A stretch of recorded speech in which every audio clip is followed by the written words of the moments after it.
In 1991, the Israeli government buried a British newspaper publisher on the Mount of Olives in Jerusalem. 6 former and current heads of Israeli intelligence attended the funeral. No foreign media mogul in history had ever received that honor. His name was Robert Maxwell, and the man he had been quietly grooming for the previous decade was not at the funeral. He was in New York, building something. His name was Jeffrey Epstein, and he was just getting started. There is a question that prosecutors, journalists, and 3 separate intelligence services have spent years trying to answer, and none of them have answered completely. Not because the evidence isn't there, but because the people who could confirm it have every reason to make sure the answer never becomes official. The question is simple. Was Jeffrey Epstein a predator who became useful to an intelligence service? Or was he an intelligence operation from the beginning, and the predation was the point? Those are not the same question, and the difference between them changes everything.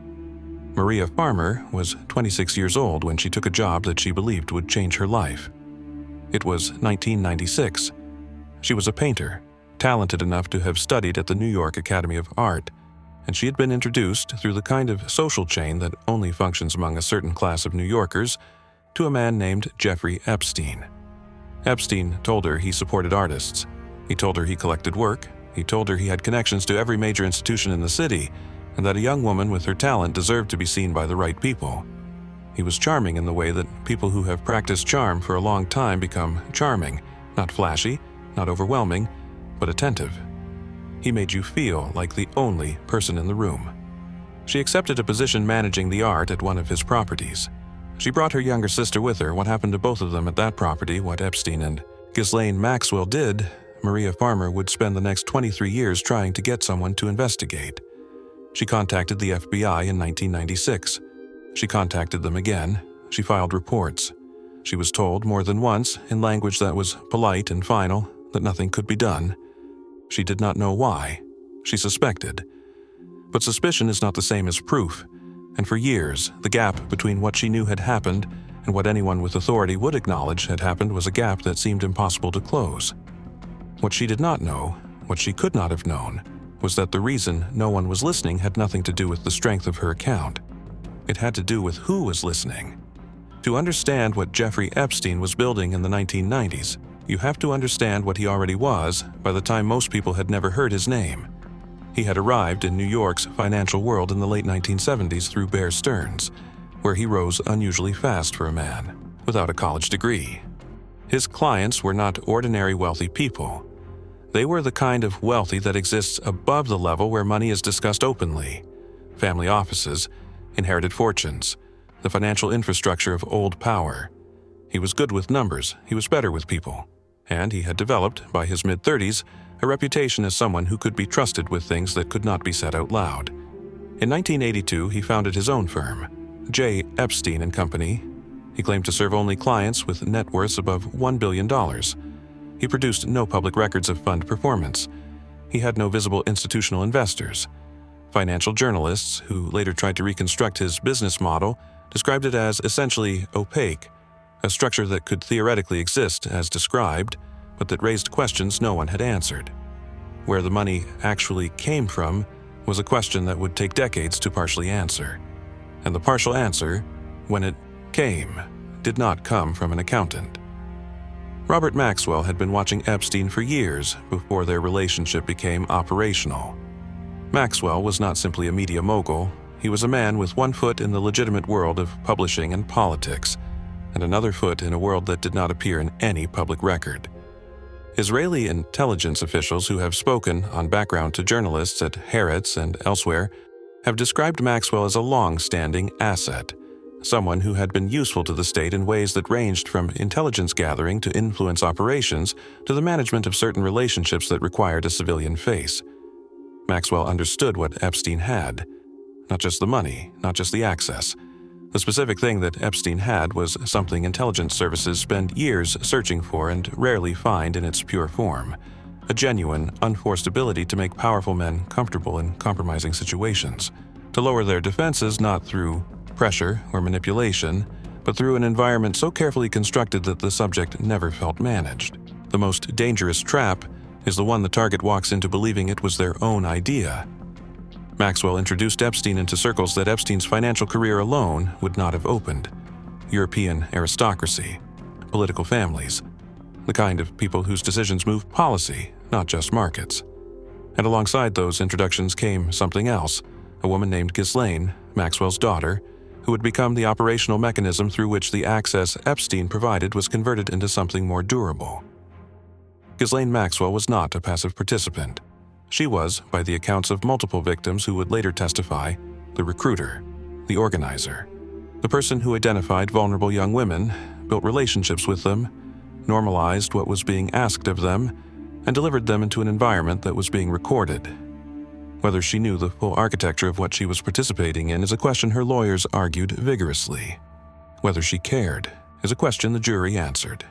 But in the mid-1990s, none of that had happened yet. The operation was in its growth phase. The properties were being acquired. The guest lists were being built. The aircraft, which would eventually be known, in ways Epstein surely never intended, as the Lolita Express, was being stocked and scheduled. And somewhere, in a technical infrastructure that was far more sophisticated than anything a private citizen would need, recording equipment was being installed. The question is who gave the order?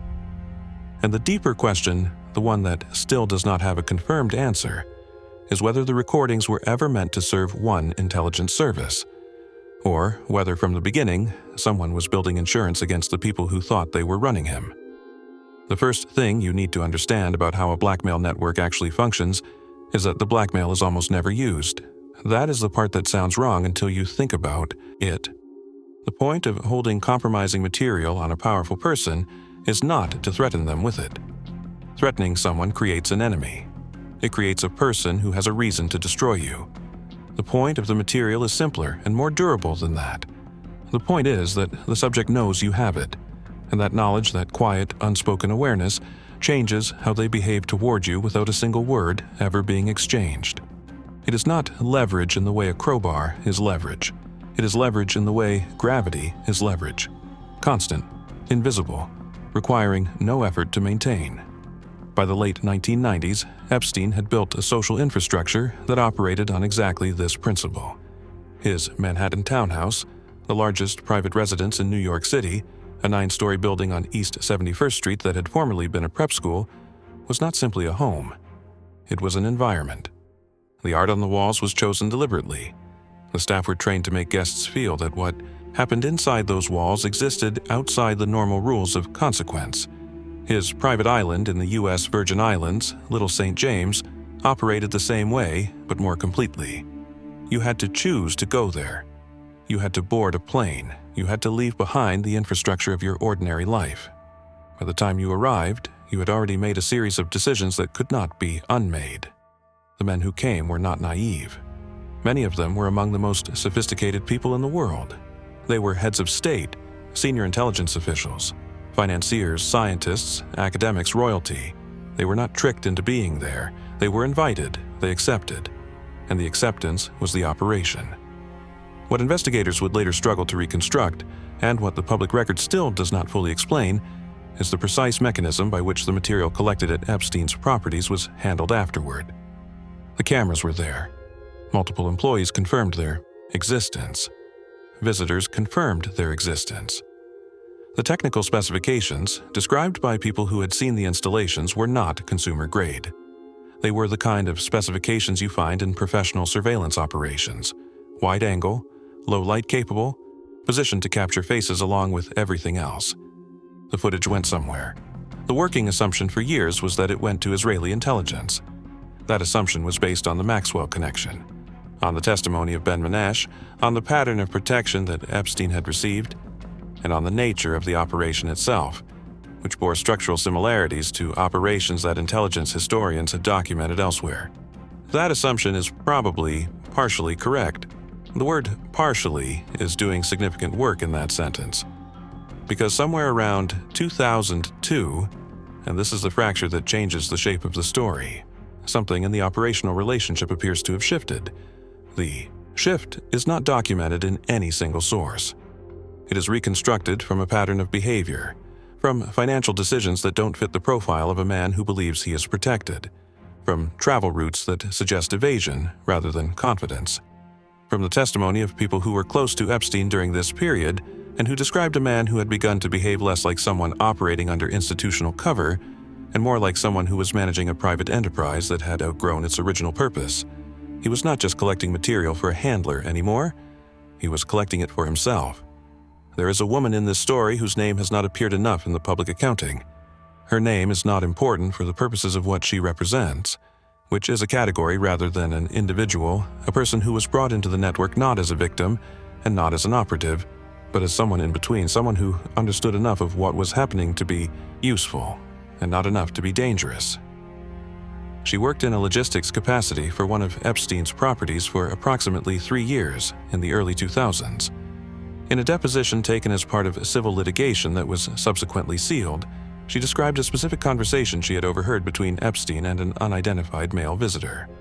The visitor had asked, in language she described as careful but unmistakable, whether the archive was being maintained in the way that had been agreed. Epstein had said yes. The visitor had then asked whether it was still going to the same place. Epstein had paused. She remembered the pause specifically because it was unusual. Epstein was not a man who paused, and then he had said something that she had spent years trying to interpret. He said, "It goes where it needs to go." The visitor did not ask a follow-up question. She did not know what the archive was. She did not know what the same place meant, but she understood from the texture of the conversation that the visitor was not reassured by the answer, and that Epstein knew the visitor was not reassured and had answered that way deliberately. That is not the behavior of an asset reporting to a handler.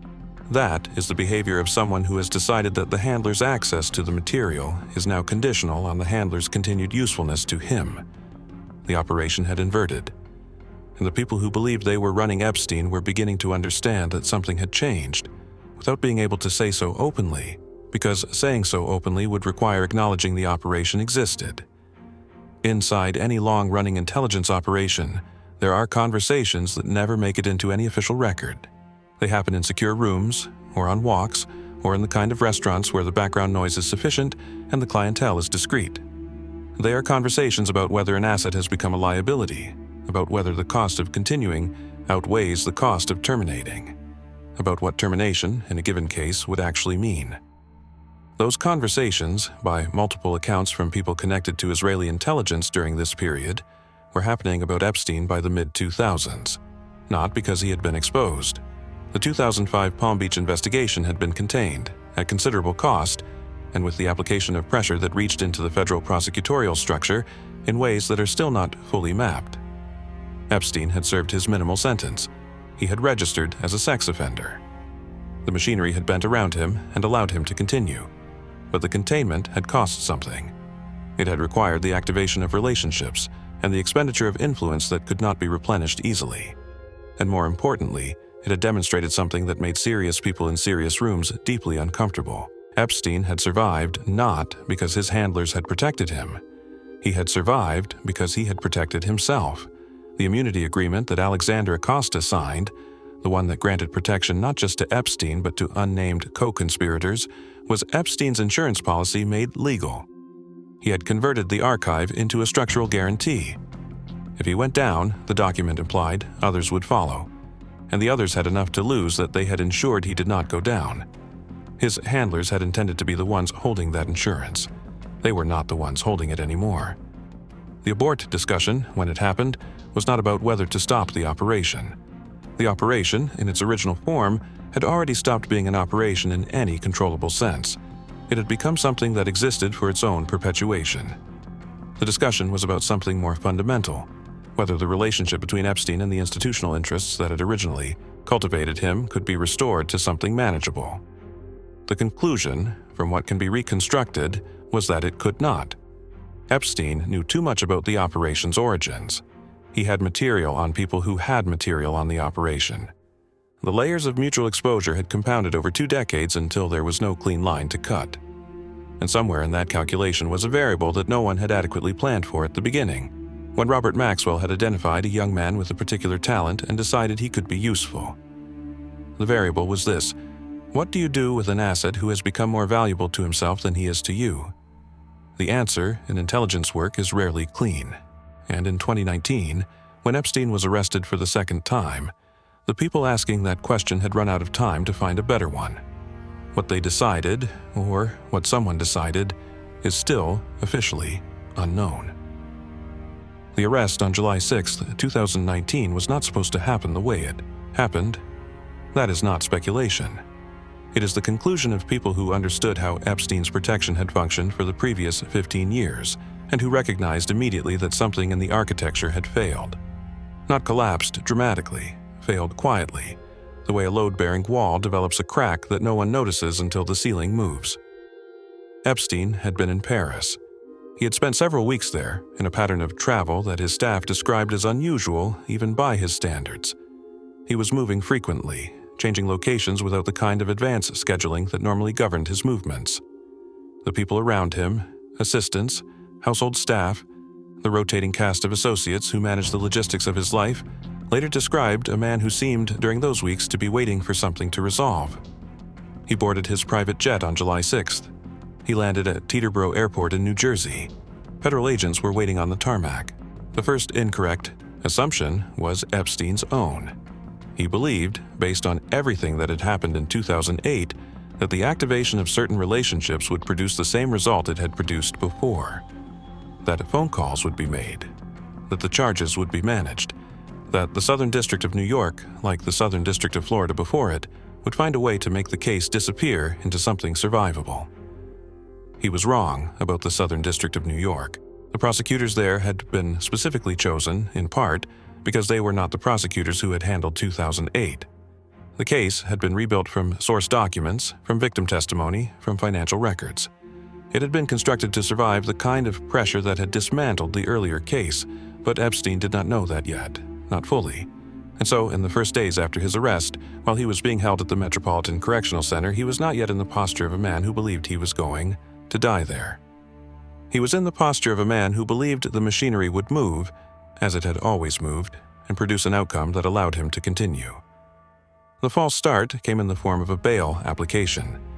Epstein's legal team argued for release to his Manhattan townhouse under electronic monitoring. They cited his age, his lack of flight risk given his resources were now under scrutiny, his willingness to surrender his passport. The argument was technically coherent.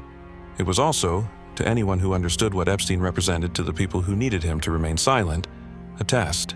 The bail application was denied. That denial was the first moment where the people watching this case from a distance, the people in rooms that did not appear in any public record, understood that the normal channels were not functioning. The relationships that had held in 2008 had either degraded, or had been deliberately not activated, or had been activated and had failed. Each of those possibilities meant something different. Together, they meant that the architecture Epstein had spent 30 years building had encountered something it was not designed to handle. Not a prosecutor, not a victim, not a journalist. A situation in which the people who might have intervened had quietly decided not to. Inside the MCC, Epstein was placed in a special housing unit. He was assigned a cellmate, a former law enforcement officer awaiting sentencing on serious charges. That detail, unremarkable on its surface, would later attract attention from people who understood how federal detention facilities manage high-profile prisoners and what the placement of a particular cellmate can mean in an environment where information moves in specific directions. On July 23rd, Epstein was found in his cell with marks on his neck. He told investigators he had been attacked by his cellmate. His cellmate denied it. The incident was logged, investigated briefly, and Epstein was placed on suicide watch. The near abort, the moment that should have resolved the question of what was going to happen, came in the days that followed. Epstein's legal team requested, with some urgency, that he be transferred to a different facility. The request went through proper channels. It was reviewed. It was ultimately not acted upon in any meaningful time frame. At the same time, according to reporting by the Miami Herald and subsequent court filings, Epstein had communicated to at least one member of his legal team that he was prepared to provide information. Not as a formal cooperation agreement, those conversations had not reached that stage, but as a signal, as a way of indicating that what he knew and what he could document was sufficient to make his continued survival in the interest of people who had not yet decided whose side they were on. That signal, if it was received, did not produce the response he expected. The false release moment arrived on July 29th. Epstein was removed from suicide watch.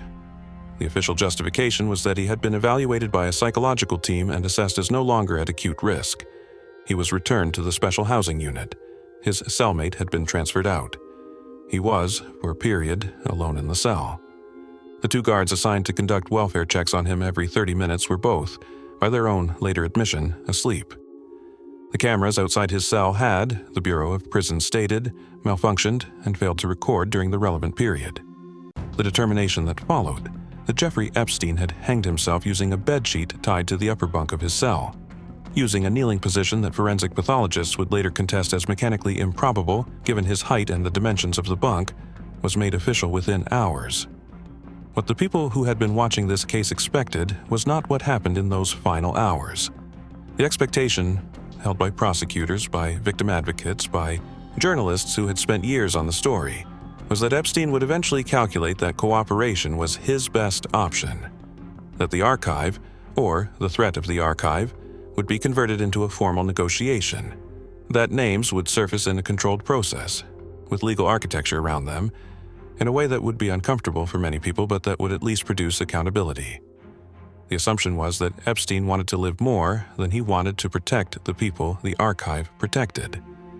If that assumption may have been correct, it may also be that the people who needed the archive to remain inaccessible had reached the same conclusion, and had acted on it before the negotiation could begin, or, and this is the version that requires the most uncomfortable accounting, it may be that Epstein understood in those final days that the archive was not the protection he had believed it was, that the people who held it or who held copies of it had decided that his death was operationally cleaner than his testimony, that the mutual assured destruction he had constructed over 30 years had a flaw he had not anticipated. The flaw was this: mutual assured destruction only functions as a deterrent when both parties believe the other will survive long enough to act. If one party can be removed quickly enough, the deterrent disappears, and a man in a federal detention cell, however wealthy, however well-connected, is not difficult to remove quickly. The guards who fell asleep were prosecuted for falsifying prison records. They accepted plea agreements. Neither was required to explain, in any public proceeding, what had happened in that unit on the night of August 9th and into the morning of August 10th. The cameras that failed were noted in the official record as a technical malfunction. No further investigation into the malfunction was conducted publicly. The cellmate who had been transferred out was later identified. The circumstances of his transfer and who authorized it have not been fully explained in any public document. Ghislaine Maxwell, when she heard the news, was in a location that her own legal team has declined to specify. What is known is that she did not make a public statement. She did not speak to journalists. She did not appear to grieve in any way that was visible to anyone outside her immediate circle. People who knew her well described her, in the days after Epstein's death, as composed, focused, as though she had been preparing for this particular development and had already decided what her response to it would be. That composure is either the reaction of a woman who had long understood that this ending was probable, or it is the reaction of a woman who knew something that the rest of the world did not yet know, about the archive, about where it had gone, about whether the death of one man had actually changed the balance of what was held and by whom, and the archive, the recordings, the material, the insurance policy that Epstein had spent 3 decades building and that had kept him alive through one prosecution and countless investigations, remains, officially, unaccounted for. Somewhere it exists, or somewhere, someone made sure it no longer does. Those are not the same outcome. One means the leverage is dormant, waiting, held by hands that have not yet decided when or whether to open them. The other means that everything Epstein built, every recorded room, every documented visit, every carefully preserved proof of what powerful men did when they believed no one was watching, was destroyed by the same people it was supposed to protect against. If the archive was destroyed, it means someone had access to it. And access means the operation extended further and lasted longer than anyone has officially acknowledged. Either way, the silence that followed Epstein's death was not the silence of a story ending. It was the silence of people who know exactly how it ends and have decided that you will not. And the difference between them is the difference between a story that ended on August 10th, 2019, and one that is still, quietly, unfolding. The body had not been removed from the Metropolitan Correctional Center before the first Phone calls were made. Not the official ones. Not the calls between Bureau of Prisons administrators and the Justice Department. The other calls. The ones that intelligence historians recognize by their absence from any record. The calls whose content can only be inferred from what the people who made them did in the days and weeks that followed. What they did, almost uniformly, was nothing. They made no public statements. They declined interviews. They allowed the official narrative, suicide, malfunctioning cameras, sleeping guards, to occupy the space where scrutiny might otherwise have landed. The silence was not disorganized. It was the silence of people who had decided, collectively and quickly, that the most dangerous thing they could do was speak. That silence was itself a kind of evidence. Not legal evidence, the operational kind. Within 48 hours of Epstein's death, forensic pathologist Michael Baden, hired by Epstein's brother to conduct an independent autopsy, had identified injuries inconsistent with suicide by hanging. Specifically, fractures to the hyoid bone and other structures in the neck that Baden stated were more consistent with homicidal strangulation than self-suspension. The city medical examiner's office maintained its ruling of suicide. The disagreement between two qualified pathologists over the same body was noted briefly in news coverage and then largely set aside, because the story had already moved to the next phase. The next phase was Ghislaine Maxwell. Maxwell's arrest in July 2020, she was found at a property in New Hampshire that she had purchased under a name that was not her own, using a shell structure that took investigators several months to trace, was presented publicly as the natural consequence of the Epstein investigation continuing despite his death. That framing was partially true. What it omitted was the degree to which Maxwell's arrest represented a recalibration by prosecutors who understood that the primary target was gone and that the secondary target was the only remaining thread that led toward the network rather than away from it.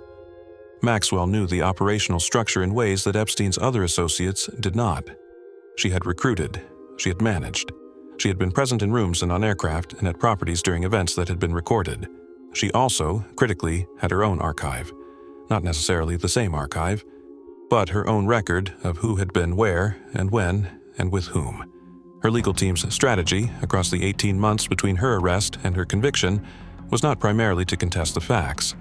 The facts were largely incontestable.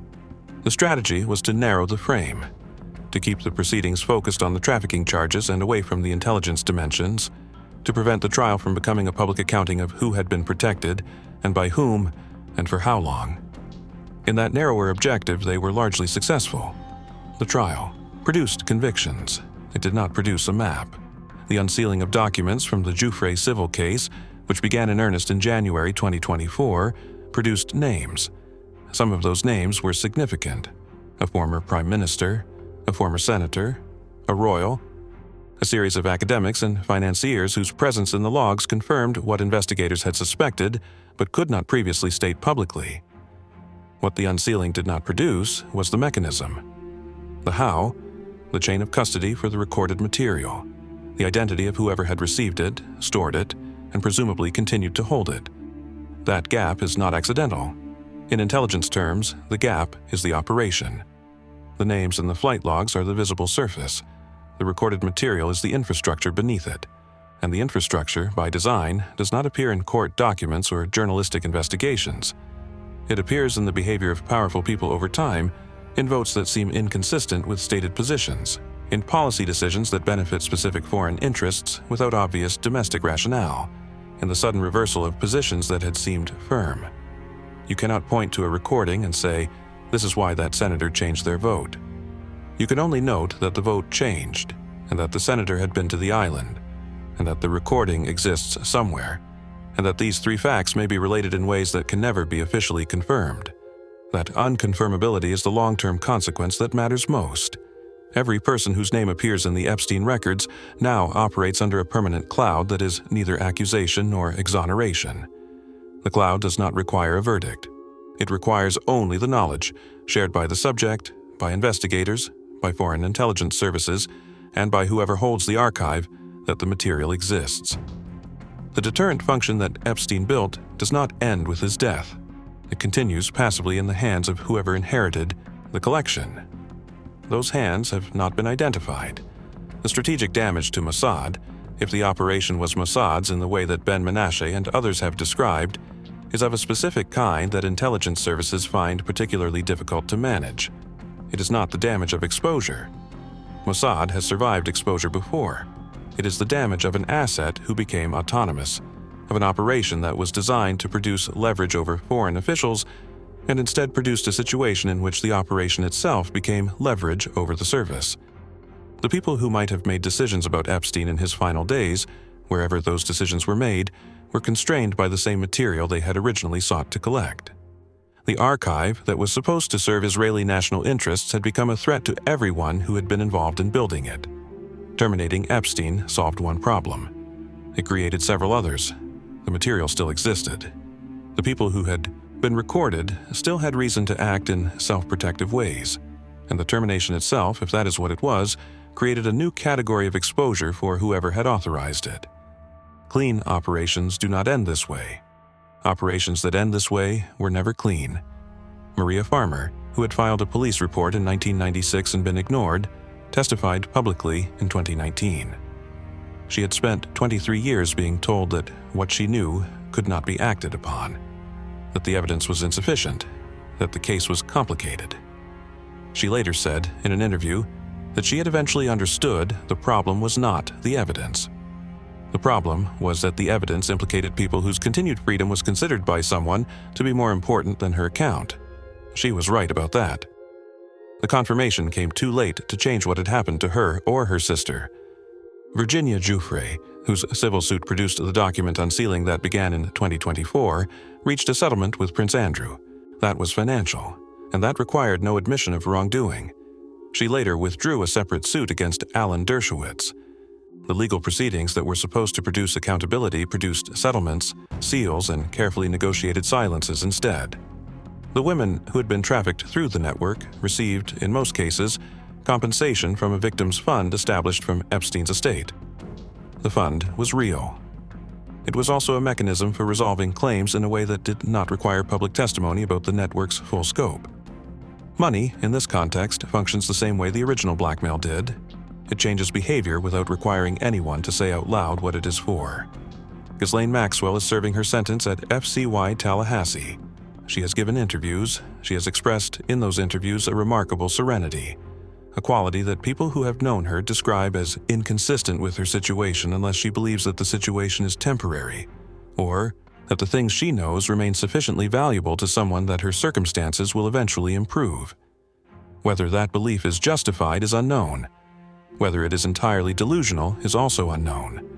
The operative who maintains a false identity for long enough eventually faces a particular kind of reckoning. Not exposure, not the dramatic confrontation where the cover is stripped away and the real person underneath is revealed. The quieter reckoning is worse. It is the moment when the operative looks for the real person underneath and finds that the cover has occupied that space entirely, that there is no version of themselves that exists outside the operation, that the relationships they have built, the protection they have accumulated, the archive they have carefully maintained, none of it belongs to a person. It belongs to a function. Jeffrey Epstein did not have a life outside of what he was used for. The wealth was real, the connections were real, the properties and the aircraft and the art collection were real, but none of it existed independently of the operation that had grown around him over 3 decades. When the operation was terminated, however it was terminated, none of those things continued to mean what they had meant. The archive is somewhere. The names are in the logs. The cases are still moving through courts in multiple jurisdictions. The questions about who authorized what, and who protected whom, and where the recorded material ultimately went, remain unanswered in any official record. The operation is over. The consequences are not. And perhaps that is the most important thing to understand about an operation built entirely on deception. It does not end when the operative dies. It does not end when the handler disappears. It ends only when the last person who was compromised by it stops making decisions shaped by what they fear might surface. That moment has not arrived. The people whose names are in those logs are still in their positions, still making decisions, still calculating every single day what exposure would cost them.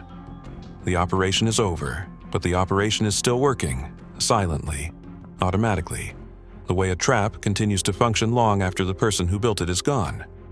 If you have followed this story this far and you want to understand the full scope of what the public record actually contains, the work of Julie K. Brown at the Miami Herald is where that accounting begins.